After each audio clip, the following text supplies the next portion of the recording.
Good. We ready? We ready. Hi, Are you everybody. ready? Hi, everybody. How's everybody I'm ready. I don't doing? know if you ready.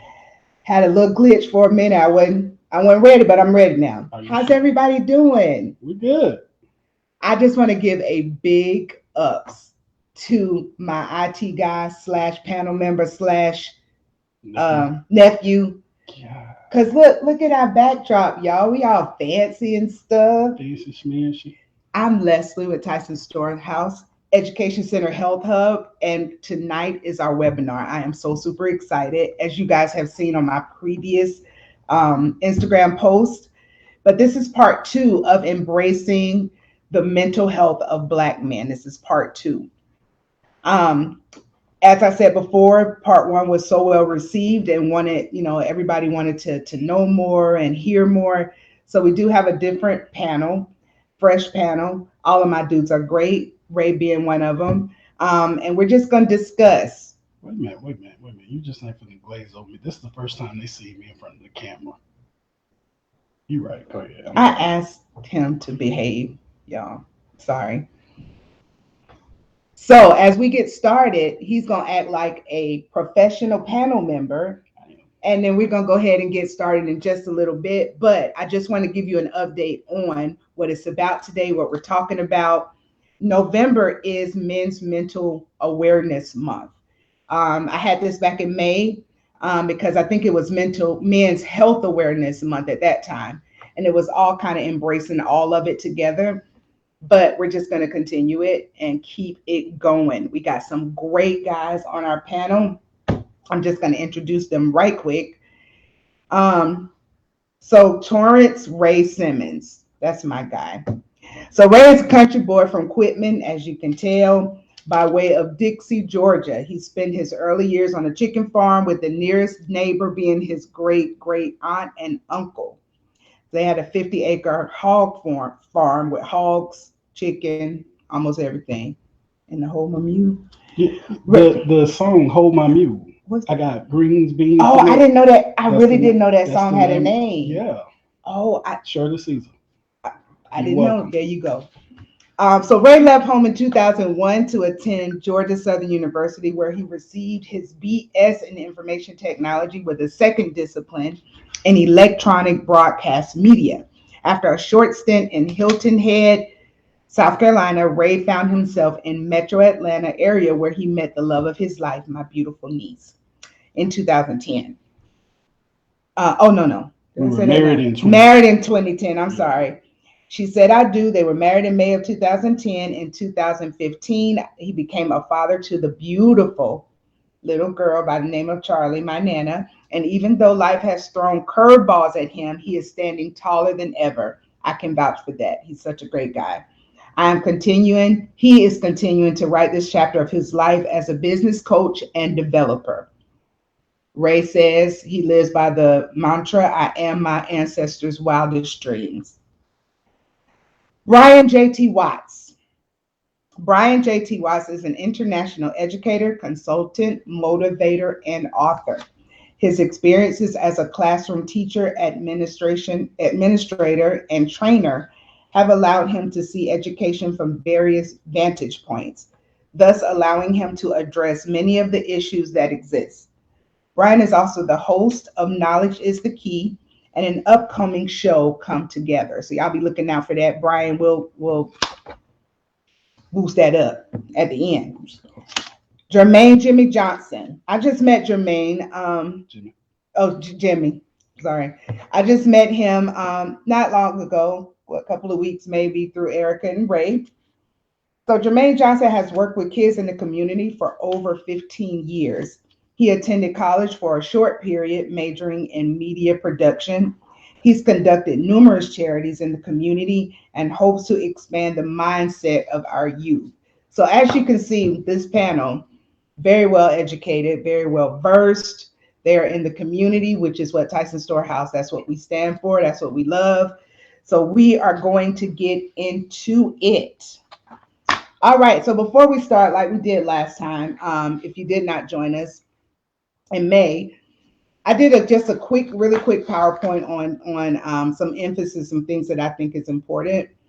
So the first slide we're going to be, it says embracing the mental health of Black men. This is part 2. It's a discussion.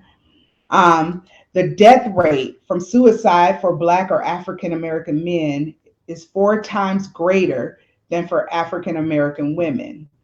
This was a study done in 2018. Black and African men are particularly concerned about stigmas or appearing soft, and we'll talk about that in just a minute.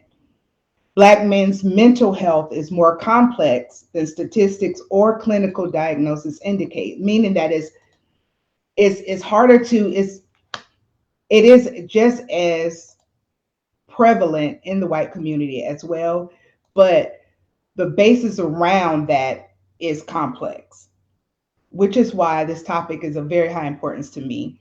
Because of structural racism and Black men's unique history in this country, their mental health and treatment are intimately tied to factors such as implicit bias on the part of medical providers, high poverty rates, and low access to quality psychological and psychiatric services. So going on quickly to slide 2. So I know many men, and a lot of women, especially in our community, about this tough guy or that man up mentality among Black men. They have actually done a study on that. And studies have shown that many African Americans think that being a real man means providing for family, achieving the respect of others, and attaining financial success. It has also found that it often means being tough and self-sufficient. Now, I want you to put a pin in that, my panel, because we're gonna touch on that and we're gonna address that, because it's nothing better than getting it from the horse's mouth. I'm a woman and I can say all kind of things of what I think about it, but that's why we have our panel of wonderful men. All right, going on to slide 2. A lot of times slide 3, I'm sorry. A lot of times this tough guy mentality can lead to serious emotional and physical issues. I don't want to talk about that. Okay, and then is that slide 3? Okay, slide 4. What is happening to our Black men? Black men face more chronic major depressive disorder symptoms than white men. Black men experience greater effects in their work life, 37.2% compared to 28.9% among white men, as well as in relationships. And panel, we will touch on that a little bit as well. When Black men do experience mental health challenges, they seek therapy significantly less than white men and Black women. Okay? Those symptoms are often misdiagnosed. Oh, I'm sorry. That's the next one. No. Depression in Black men. So I said that I wasn't going to talk a whole lot about the medical part of mental health and things like that, because it's a rabbit hole and it can get a little bit involved. But I do want to talk a little bit about depression. The prevalence of depression is similar between Black and white communities. However, suicide rates have greatly increased among Black people over the past 20 years, which points to an emerging crisis in Black mental health. So since things are increasing, we notice studies are showing that it really needs to be looked at. These are topics that really need to be looked into, because the rates are increasing at such a rate that it warrants us to take notice. Okay. Thank you. Touch on major depressive disorder, which is just depression. It is a mental health disorder characterized by at least 2 weeks of low mood. 2 weeks. Low mood, low self-esteem, loss of interest or pleasure in normally enjoyable activities, which causes an impairment in your daily life, makes it hard for you to function and do the things you need to do. Now, please keep in mind that we're talking about Black men and how they deal, okay? This can lead to a range of behavioral and physical symptoms, which may include changes in sleep, appetite, energy level, concentration, daily behavior, or self-esteem. All right, now what's the next slide? I don't want to cut myself off. Okay, yeah, let's do that one, and then we'll get into the panel. So depression, some depression myths I wanted to bring out because in our community, in the Black community, I'm just gonna keep it real. You know how we are. Pray that stuff away. Ain't nothing wrong with you.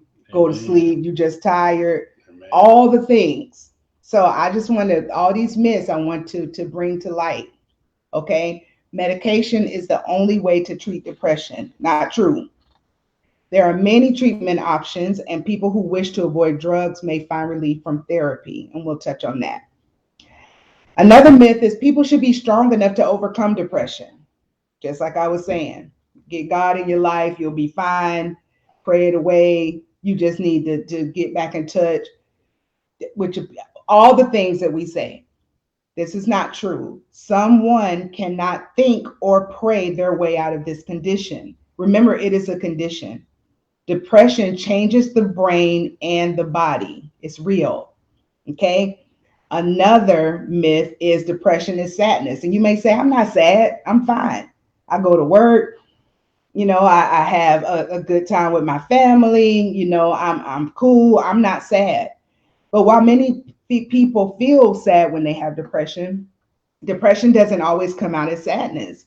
It can come out as anger, physical pain, and changes in the way you think.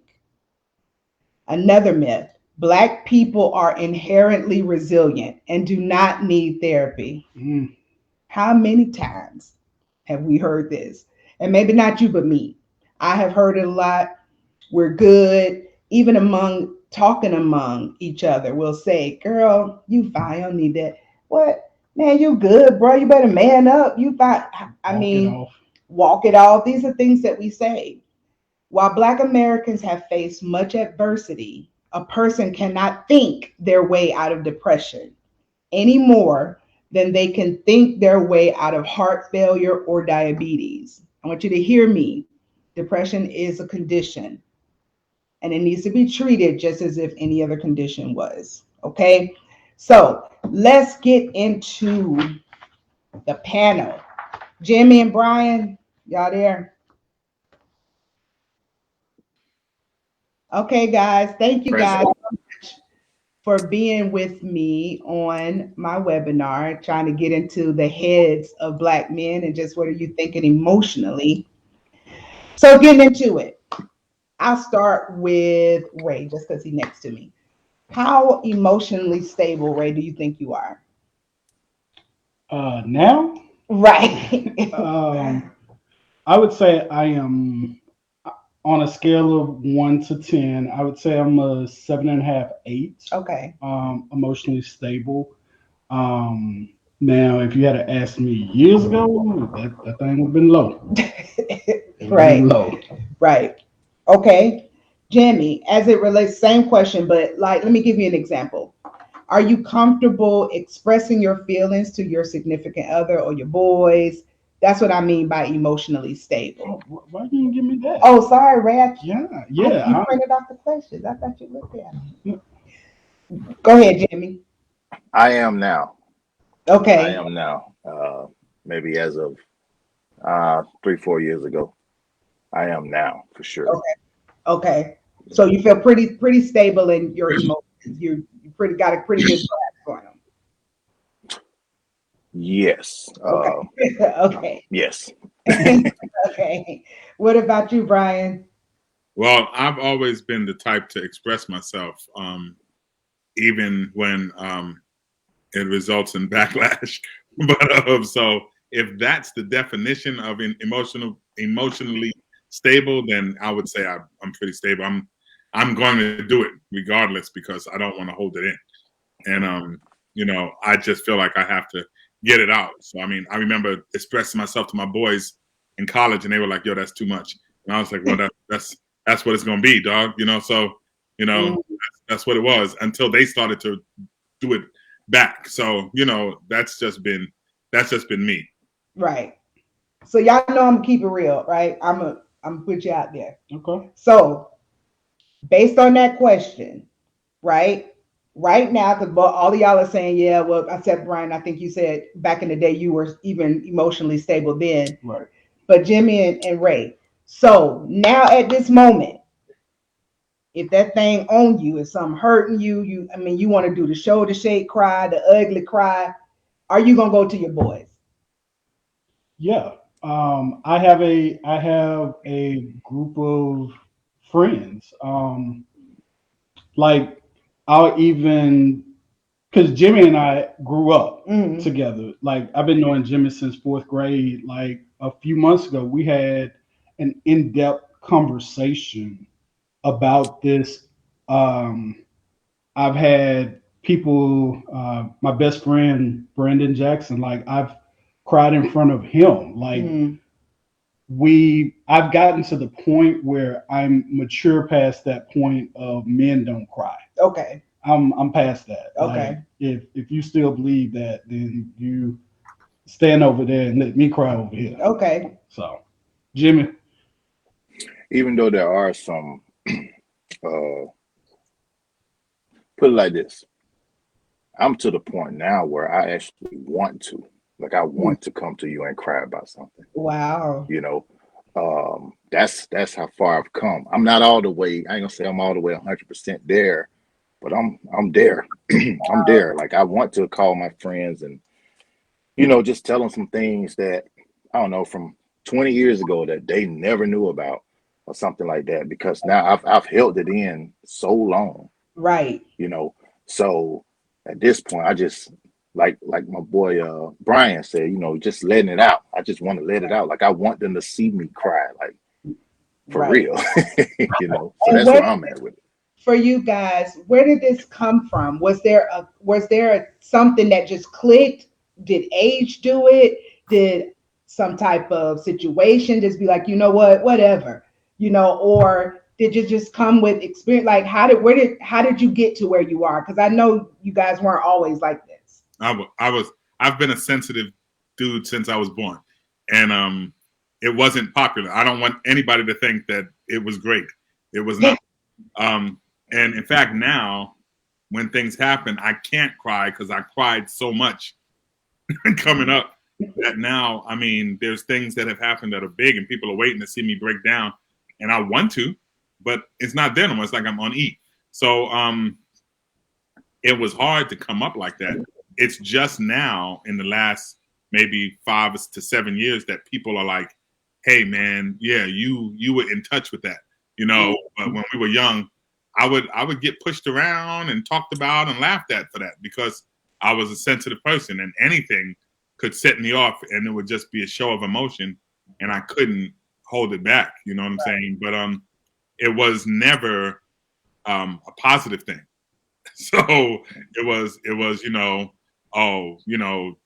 anything. Oh, you a girl, or you this, you that, you know what I'm saying? All kind of stuff. And so it made it hard to be sensitive. And the thing is, feelings are not gender specific. So it's crazy that certain things in our society, I don't know how it is in other countries, but in our society, that's a gender thing. If you're sensitive, you're a woman. If you're not, you're a man, And so it's hard because even in relationships, some women would say, oh, well, you're so sensitive, man. Am I the man in this relationship? I'm like, no, I'm the man. Believe me. But, I just happen to be in touch with my emotions. And that's what I want to come out more than anything in this webinar is that it's okay. Like, I know what you've heard. I know what you've been through or whatever, but it's okay. There's nothing wrong with being, emotional or being in tune with your emotions. There's nothing wrong with that. Quickly, Ray and Jimmy, what was the breaking point?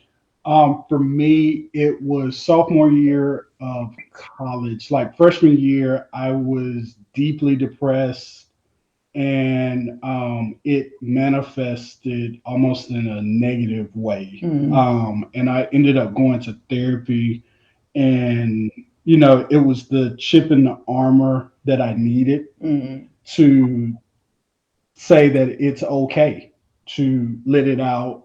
And I call it constructive vulnerability in a sense where you can be vulnerable and understanding who and where to be vulnerable, which is contradictory to at least how I was raised by my grandfather of, be a man, push through, Right. et cetera, et cetera. Right, So right, it was sophomore year of college for me. What about you, Jimmy? With me, it really ain't no too in-depth type of situation. It's just one of them. I don't know. It just organically happened Right, for me. right. I don't know, just feelings. I guess that cup runneth over or something. I don't know, but I just started feeling more and more comfortable with talking to my peers. You know what though? I take that back. I think a lot of it came from um, working in these different group homes Mm-hmm.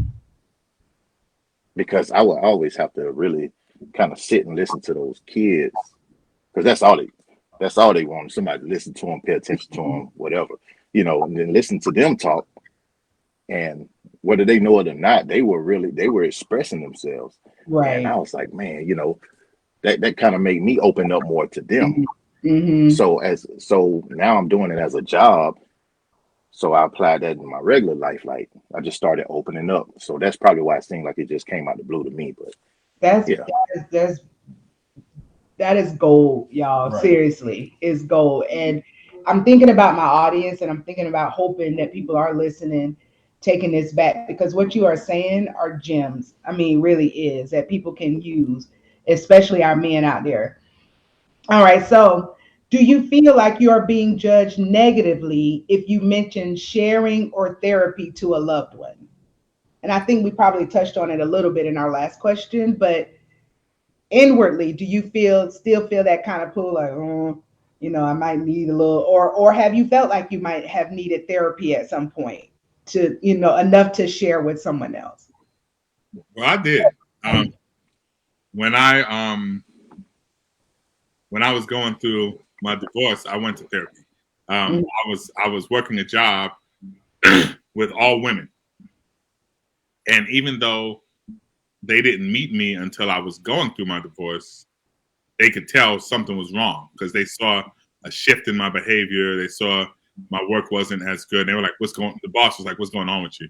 Mhm. So when I told her, she said, okay, she gave me two options of therapists. She said, I got two black therapists that you can choose from, and they're totally different. One is a strong, older black man who's going to get in you and going to make sure you know, toughen up. And this and another. I said, okay, not him.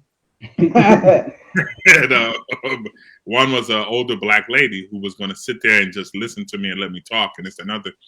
And I traveled across the city, all the way from North Bronx to the end of Brooklyn, just to sit with her. And she she did a lot because she did more listening than anything else.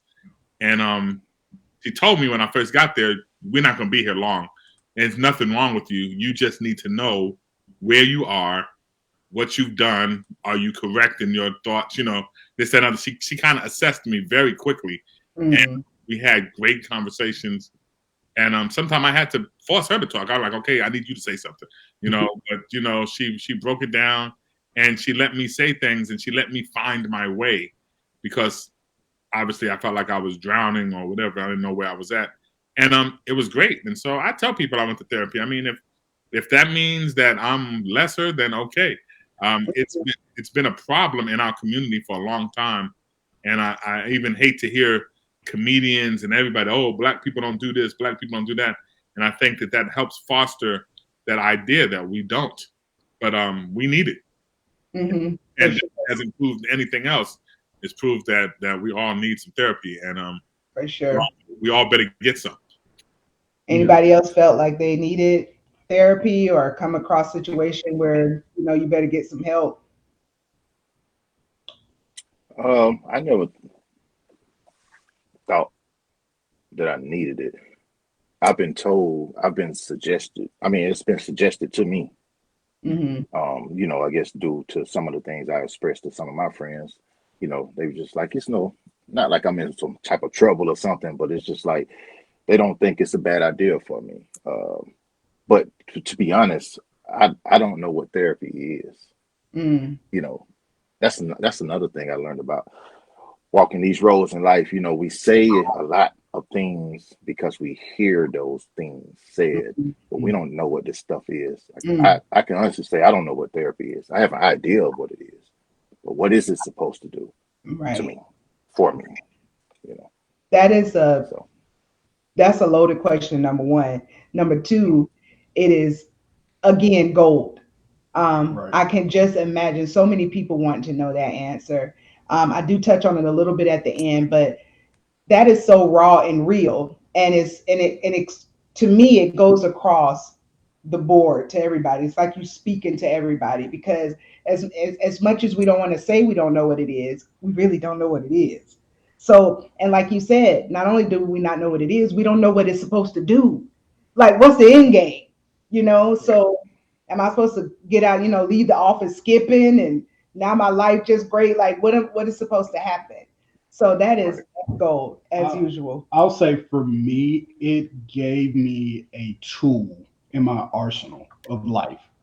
Um, it gave me the ability to say it's okay to express myself with my friends, to be vulnerable, to open up, to try new things, to explore, right? So it was just a tool for me. I think there you may be in certain parts of your life where therapy will lift you up out of those bogs, if you will. Other times I think it's a sounding board, and lastly it could just be that tool that you need to either justify or invalidate a thought in your head. And I'm not saying that therapists are yes people or you're doing things wrong, but it gives you the ability to work things out kind of in a safe space, Right. if you find the right therapist. So your original question about do people look down on the suggestion? I find myself, I don't even run in circles anymore With where people who think like that. people think therapy is a bad thing, Right. or expressing yourself is a bad thing. I'm not saying that I'm better or those people are worse off than me. I just have found myself in a different circle and environment. Good, good, good, good. And that's perfect. And that's, again, y'all just saying such wonderful things that just can go across the board, across lines to reach out to our men, to our audience, and women as well. We are learning just from you speaking to us, because a lot of times we don't take the time to just listen because we're always ready to respond. We can't hear you because we're ready to respond to the next thing you're going to say. We're thinking about what we're going to say. So we don't get a chance to listen. So that's why I love this platform, that we really get to listen to you and see what's on your mind, which brings me to my next question. Now, let me put a couple of disclaimers out, because I'm probably going to get some looks and some emails and some DMs, but that's all right. That's all right. I'm a dude advocate, and I will always be that. But what I want to know is, let me just say this first. So I have been watching off and on this platform, Kendra G. I don't know if y'all ever heard of her. She's a radio personality, but now she's on Facebook Live.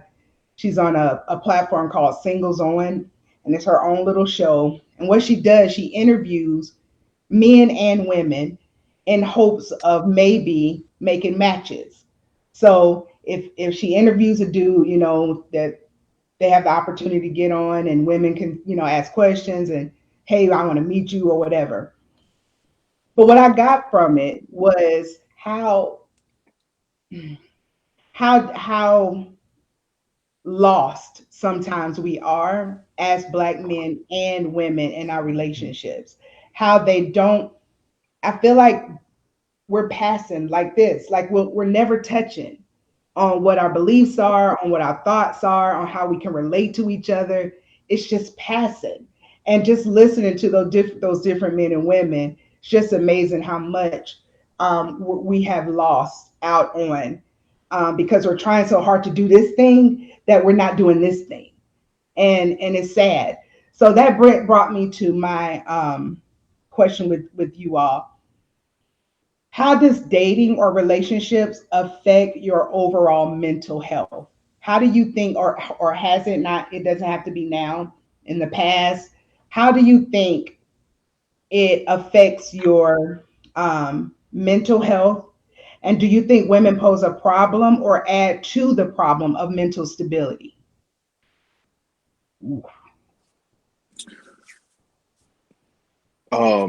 Y'all so quiet. I know, right? Let me just say, my panel, I'll I'm gonna shoot take first. the heat for you. I'm gonna take the heat. Okay. Jimmy, you up, Jimmy. So I wouldn't say that dating. You said dating Or relationships, just relationships. or relationships Right. affects. How did it affect my mental health? Or does it? It's reversed for me. I think my mental health affected my dating process. Me being just I'm so used to being by myself. It's hard to it's hard to have somebody in your space so much of the time. And I learned that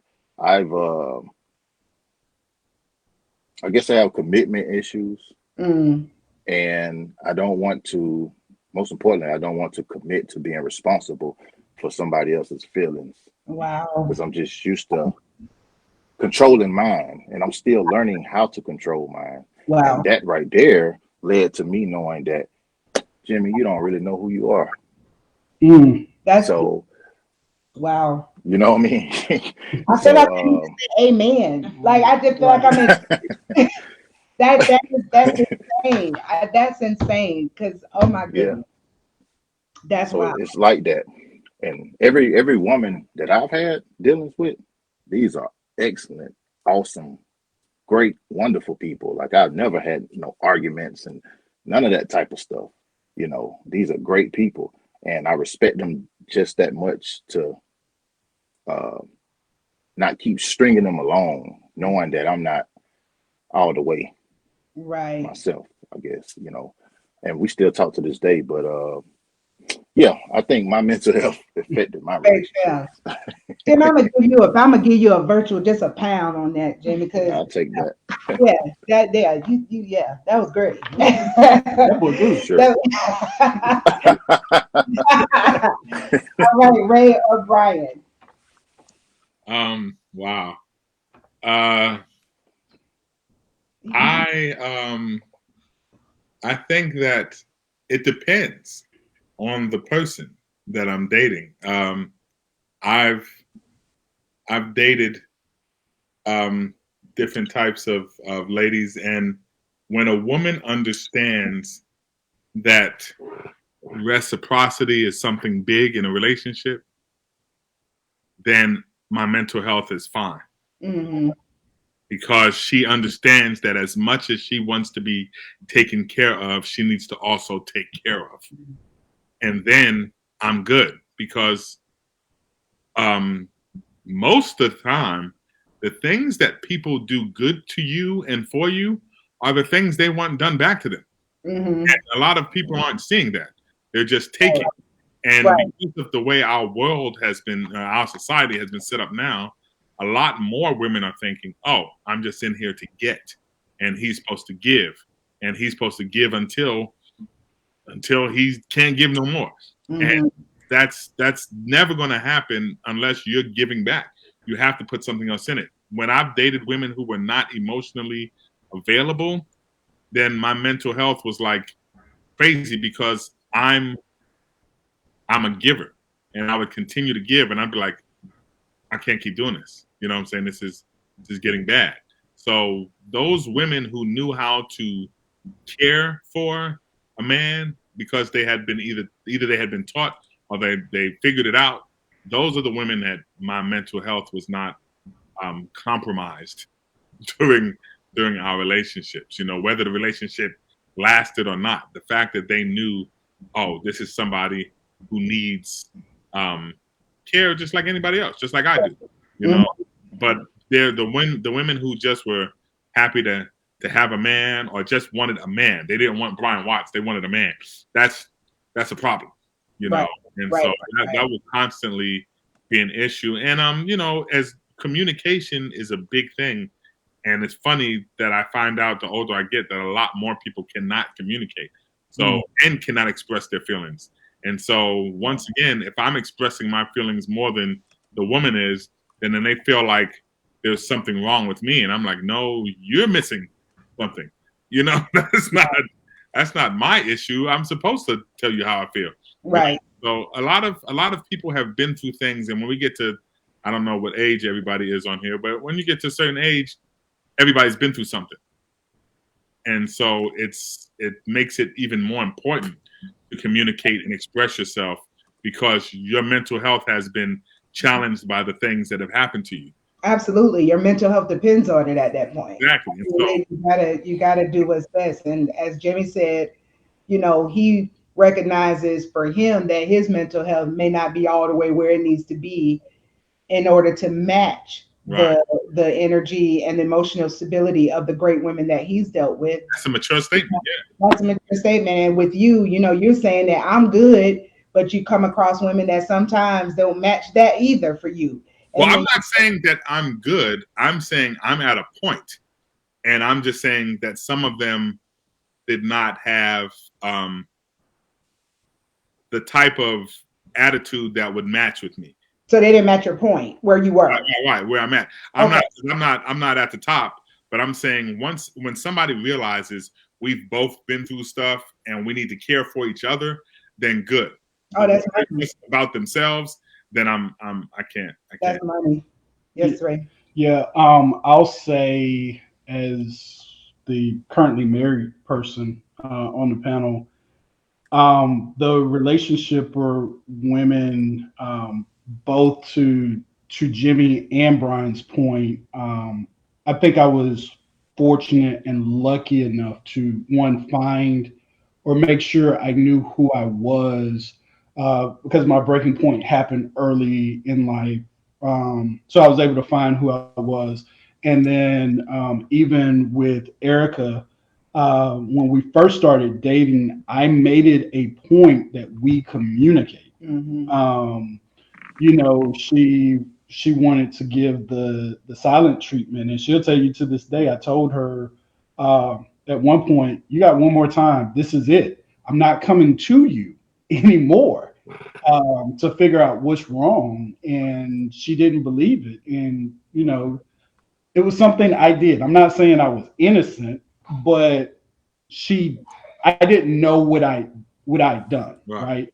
So, you know, she hit me with the silent treatment and I walked by her like everything was A-okay until she came to me. And that's been the focal point of our relationship and marriage, communication, right? I can count on one hand how many times we've had like arguments, like we've had disagreements or strong discussions, but as far as arguments, we don't argue to hurt each other.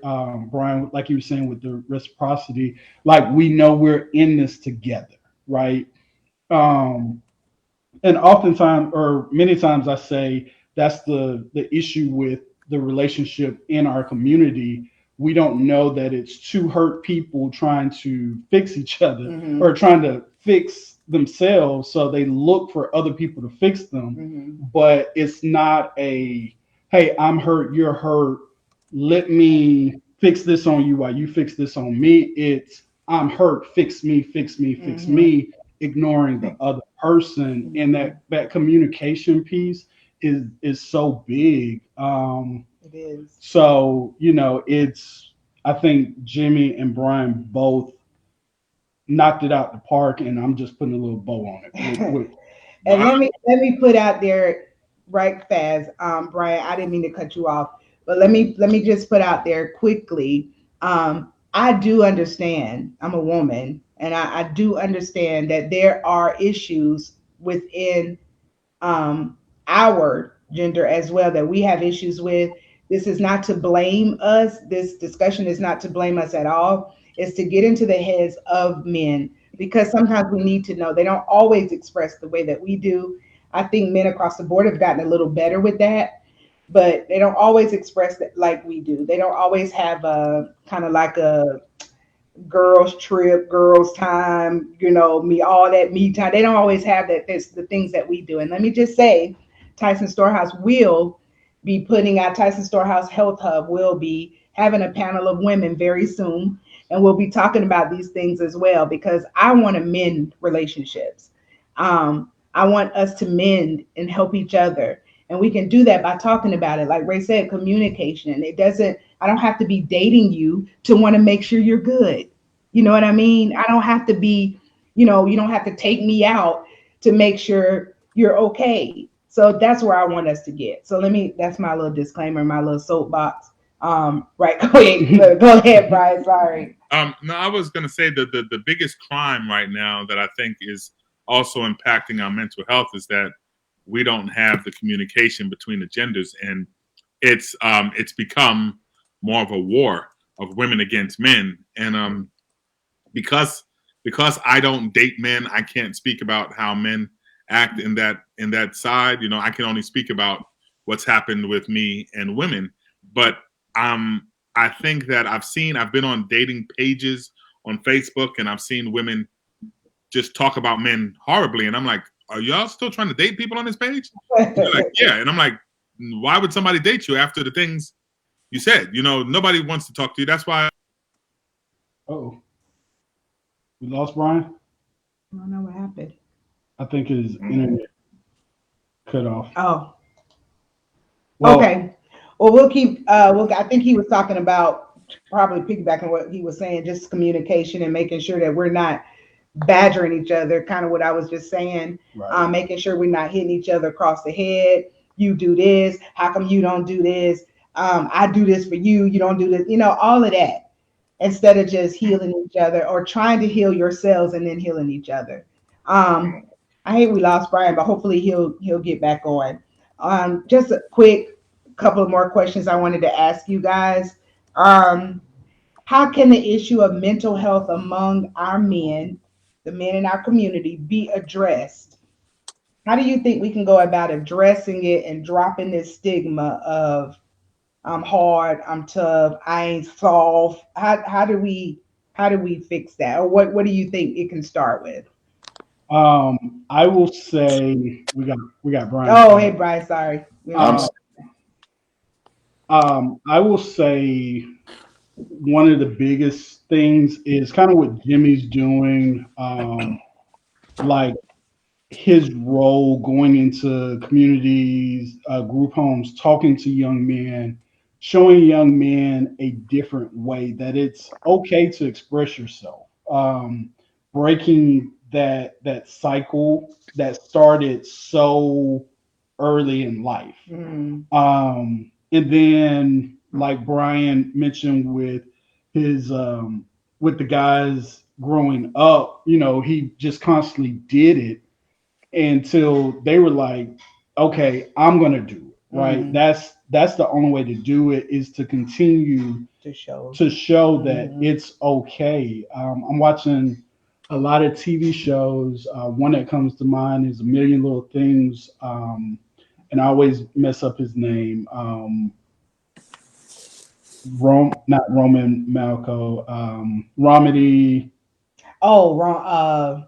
The little guy. Yeah. Dances too. I forgot. Yeah, Romany or something like that. Yeah, his character was suffering from depression, and his dad was kind of against him, and he still worked through it. His dad, later on in seasons kind of came over, but things like that are okay. I think we get a lot of, I think it's called negative masculinity or toxic masculinity, pushing that aside. Like masculinity is okay, but the toxic masculinity that comes about, I think we call it locker room talk or stuff like that. And when you introduce feelings into settings like that, then it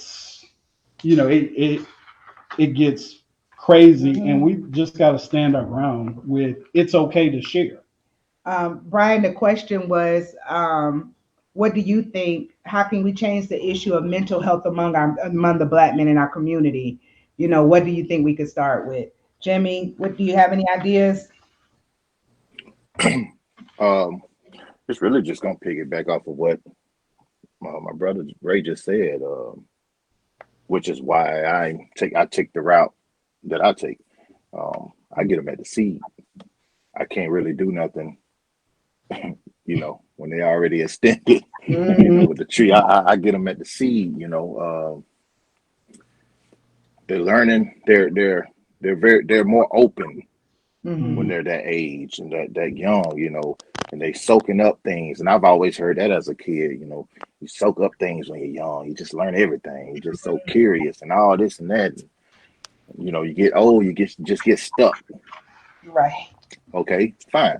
So what I tell my kids is, and I got kids, I don't just have Black kids, obviously. I got all types, but when speaking to my Black ones, I always tell them to, every day you wake up, just make sure that you are working towards changing the narrative, because I think we can control that. I think that's something that we can control, Yes. Changing the narrative. If we have so much influence, I hear this all the time. We're strong, we're great thinkers and great creators, but where's the control? So my kids know to control the narrative. They ain't perfect. They've been through a lot, been through more than me probably. But I work myself every day to I wake up every day myself to work to control the narrative. That's awesome. I just don't want to. I know how people, and it's not everybody. I know how some people look at Black men in that negative light. And even them, they probably need therapy too. You know what I'm saying? Because that was in their household. So they just doing what's in their household, like some of us do what's in our household. Cycle. It's a cycle. It's a cycle. So I don't know. I just treat people like I want to be treated. Yeah, exactly. That is absolutely right. It starts like where you are with those young minds. And if they can understand that they have control to change it, this doesn't have to be, you know what I'm saying? You can change it. You have power to do that. And teaching them that at that age is perfect. I think that's one of the best ways, the best things that we can do is just start changing. Like Ray said, showing it, Right. Showing this change. You see a hard dude or whatever, what we call a hard, and Ray all emotional and might be, going through something and he's showing it, they might look at him like he's crazy for a minute, but then after a while, I feel like they'll just be like, that brother going through something. And it might reach out in a way that will connect with him. And how do you know that whole chain reaction won't start something in our community? So what you thinking, Brian? Well, I'm a teacher and I'm a motivator, so I try to get out and speak about stuff as much as possible. It's very important, like Jimmy said, to talk to younger kids, not just because they can soak stuff up now, but because it was a real pain to wait until I was in my 40s to be accepted because I was sensitive. You know what I'm saying? All of a sudden now it works. Oh, okay, now that's a good thing. All of a sudden women are like, oh, you're what we were looking for. Yeah, y'all played me the whole time I was growing up. You know what I'm saying? That's not cool. And it's even the guys who were sort of hard when we were young and stuff. Some of them have asked me like, oh, well, tell me how to talk to my wife, or tell me how to, you know what I'm saying? Things like that. And it's like, okay, this is what we could have all been talking about when we were younger, and we all could have been good. Right. I could have learned some stuff from you could have learned some stuff from me. But because of this societal thing of being macho and being hard, which means you're closing yourself off and you're not letting things out, that's got to be causing health problems, all kind of issues other than just mental issues. And I think that a lot of people need to understand that relationships are what's going to help change. And I don't mean just romantic relationships. Even women now who are talking to me like, oh, I want to meet a guy and this and that. I'm like, well, how are you with your friends? Let's talk about the love you have with your friends and your family first and graduate to something else. You know, we need to establish relationships again so that we start to hear from each other and talk to each other. And then we'll start to realize that people have different types of feelings and they should all be able to express them. I hear the term toxic masculinity and I know what people are talking about, but I just think there's toxic people. There's toxic femininity as well. So, you know, it's either a toxic person or it's not, you know, and people are it's toxicity on all sides. And so I think that right now the focus is on men because of the Me Too movement and stuff. And I'm not saying any of that stuff, a lot of that stuff is wrong. I mean, there are things that have been going on in our male-driven society that are bad, but it doesn't mean that these guys don't have feelings and that somebody didn't train them to be, you know, the guy that they were. There's so many behaviors, as we can see in corporate America and things, that people were like, when I become this person, that's what I'm supposed to do. You know, I'm supposed to act like this. That's how I was trained. You know, you see it in schools where you got little boys, especially little black boys, getting pushed into football and wrestling and all of these hardcore sports, and you're telling them to be an animal and to do this, that, and the other, but then you want to put them in the classroom and say, sit down and be quiet. It's like, no, you've made them this person. And so we have to educate people about what it is that we're doing that's conflicting with what we're saying we need from each other. Absolutely. You know, there's a lot of conflict, and it seems like we're talking on both sides of the fence a lot of the time. So we have to go back to the drawing board and sort of start from the beginning and see what is the result we want. Like Stephen Covey says, you begin with the end in mind. Do we want this result? Then let's go back and start from here and build it so that it comes out that way. Perfect. Perfect. It was a couple of things in there. And I oftentimes bring this up, what Jimmy said, with his kids are not perfect, right? And that's something I teach in business coaching, like stop looking for perfection, look for improvement, right? So just like you, Jimmy, you said, wake up every day looking to work toward changing the narrative. That's improvement. That's not perfection. That's improvement. And then Brian, what you kind of saying around fortification, with holding it in, not letting it out, something as pure as water. And I learned this when I moved from the Dixie to town, to Quitman.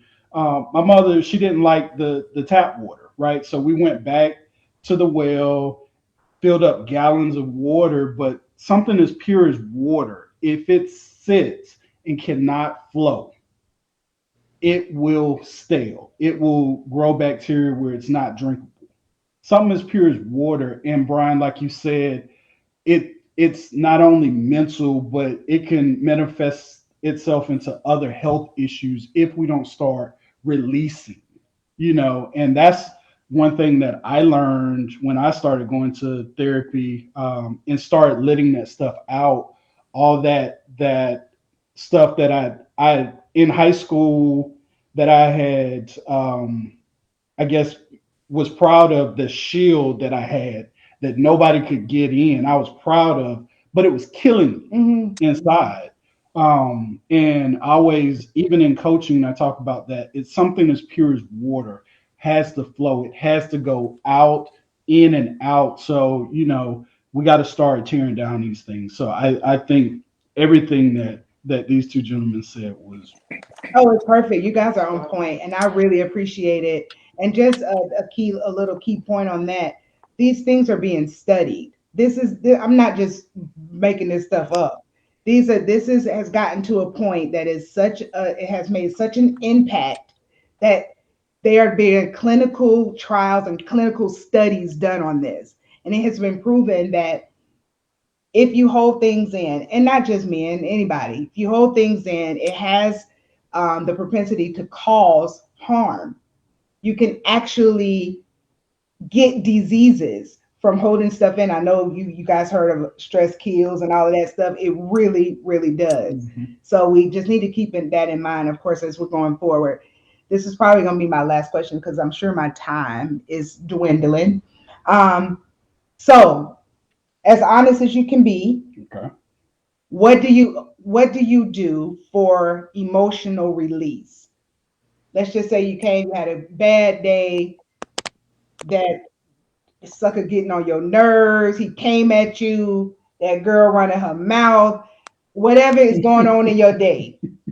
What do you, when you come home, or maybe you don't come home, maybe you release in your car, whatever you do, what do you do for emotional release? Because I think this is an important question, because I want people out there to understand, whatever you do that works, do it. There's no, whatever works. Do you know what I mean? Right. So what do you guys do for emotional release?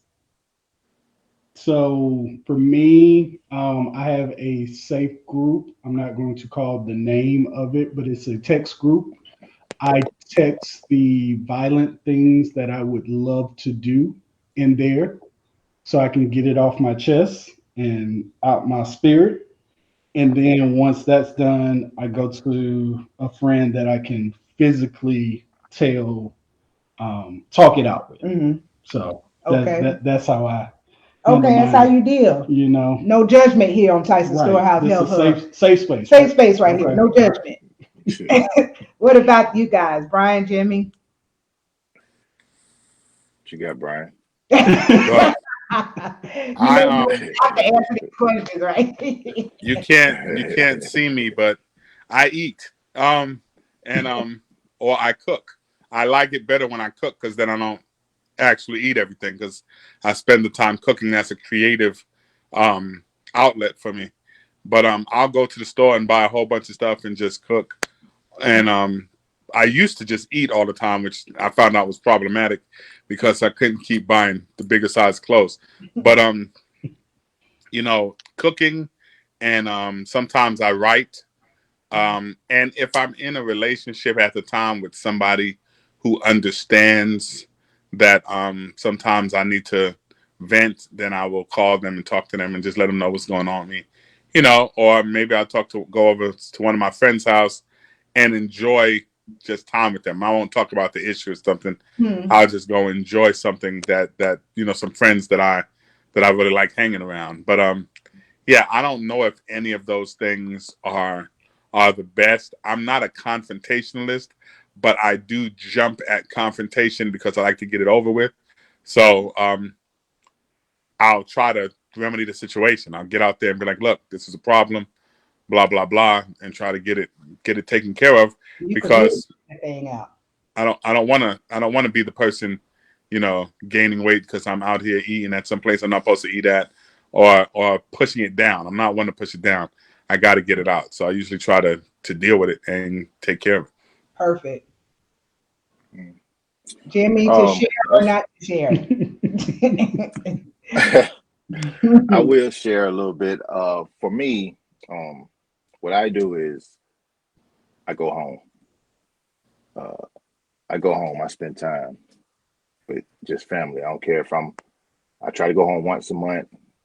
My mom, she worked just as much as I do. She worked 3 jobs. She always have, ever since I've known her. That's almost 40 years, you Wow. know. But I don't even, like, we barely see each other when I'm down there. But just the fact that she knows that I'm home in the bed, even Mm-hmm. though she at work, like, that does something for me. Um, and I still do other things as well, but kind of recently finding out that, like, I know vaping calms me, you know. I drink my scotch. I may smoke a cigar, all those type of things. I would think that I thought that was calming me down. That was my safe space, I guess, or whatever you want to call it. But um, I don't think so. I don't think that makes me happy. Mm. I'm psyching myself out some kind of way, thinking that I need these tools to Wow. make me feel calm. And I'm telling you, I'm really learning a lot just about myself, and that's to piggyback off what I said earlier. I'm not trying to take up too much time, No, but you're fine. I'm over here writing notes.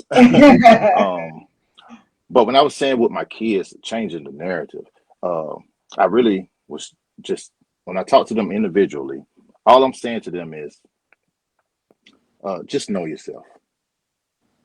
You know what I'm saying? I think when you know yourself, we're all different. Mm.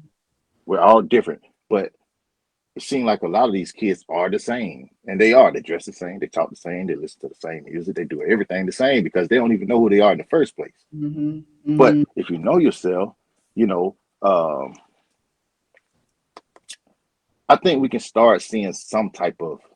It ain't gonna change the world, but we'll see a little bit of, like you said earlier, right? Progress. People Mm-hmm. just need to know who they are, Right. you know. But if you got kids that's not knowing who they are because the people that raised them don't know who they are either, that's a major problem. It's huge. And we probably will never see it in our lifetime. Right. But if we start, we know it can happen. If we Yeah. start trying to change that narrative. And Jimmy, that is a perfect place to end because Mhm. I think that is what I want to get across the board. If you know yourself, and not just knowing yourself, you have to be honest in that knowing. So once you know and you're like, you know what, I don't think I don't think this making me happy. And that's okay. Be honest with yourself and find out what does. You Mhm. know, you might need me. Do men have me time? Do y'all have me? Okay. Yeah. So find out what works for you. And that's what I want to get across medically because I'm the director of the Health Hub. Of course, I have my concerns about emotions and emotional stress and heartaches and all of that stuff, how it affects your physical body, of course, is a concern for me. But more than that, um, like Jimmy said, it's so important to know who you are so you can change what works for you. Do what works for you, change what you've been doing, and do what works for you, whether that's therapy, whether it's going to your mama house and sleeping, whether it's cooking a meal, whether it's talking to your boys, whatever it is, there's no wrong or right thing. But just Mhm. make sure that you're honest with yourself that that thing is working and you're not pacifying, but it's actually working.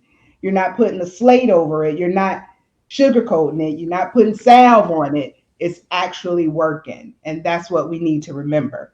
Mhm. So let me finish up my slides right quick because these are kind of important.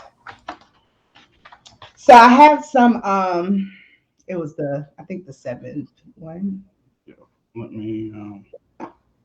I had a ways that I want you guys to take away from this webinar. I want you to know how to address depression, the things that you can do to ensure that you're addressing these feelings. And I hope you're listening when I said a depression is not always sadness. There are other things that can be going on that's making you feel depressed. You're just not feeling yourself. So some of the things that you can do, spend time with other people. I think Ray and Jimmy mentioned that. Spend time with other people. Try not to isolate yourself and let others help you. In our community, we have a big problem with that sometimes. Oh, I'm good. I'm good. I don't need nothing. Nah, I'll figure it out. We got to be better. We got to be better. And we got to know it's okay to ask for help, especially if you're feeling vulnerable at that time. The next one is break up large tasks into small ones. So if you feel overwhelmed, a lot of things going on in your life, break those things up, put them in small tasks. Don't try to deal with everything at one time. Okay. Do what you can as you can. Try not to do too many things at once. Do not make important decisions until you feel better. That's a big one for me. I'm really good at doing that. And I shouldn't do that. I try to think of everything, juggle everything, deal with everything when I'm not feeling the best. That is the worst thing you can do because in your right, you're not in your most sound mind to make good decisions at that time. So give yourself some time, do whatever works for you for that emotional release, and then come back to that thing and deal with it then. Engage in mild physical activity or exercise. I know my niece, Tasha, the founder and CEO of Tyson Storehouse, she exercises all the time, but I think mostly she picked it up because it really helped her outside of her health. It really helped her mentally with things, just dealing, kind of putting things in perspective. Physically, you do release endorphins, you release things that those feel good hormones that make you feel better, that actually is being released. So engage in some mild physical activity or exercise, and then participate in activities that you enjoy or you used to enjoy.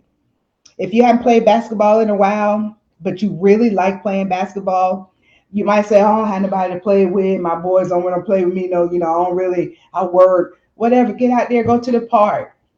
Take the ball. Shoot some hoops by yourself. Whatever things you like to do or used to enjoy doing, make sure you do those things."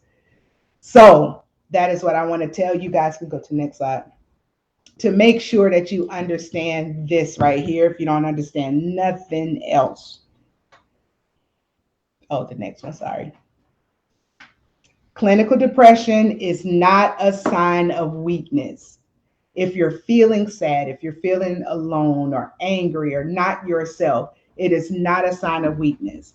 Please talk to somebody. If you got boys, if you got therapy, if you got a wife, girlfriend, mama, whatever you need to do, get it out so we can start sharing and communicating and building back our relationships the way that we need to.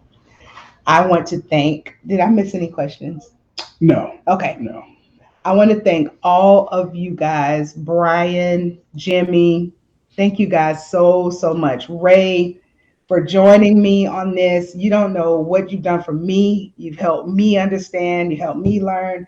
I'm sure our audience has learned so much just from hearing you. Thank you so much for your openness, your honesty. Could not have done it without that. So I really, really appreciate you guys so much. Thank you Definitely. so much. Oh, Ray, on the next slide, put up how you can, and if you, I know if you're watching it now, but if you have friends or family that weren't able to get on for work or for whatever reason, you can go to our website and it will be there and you can watch the webinar in its entirety.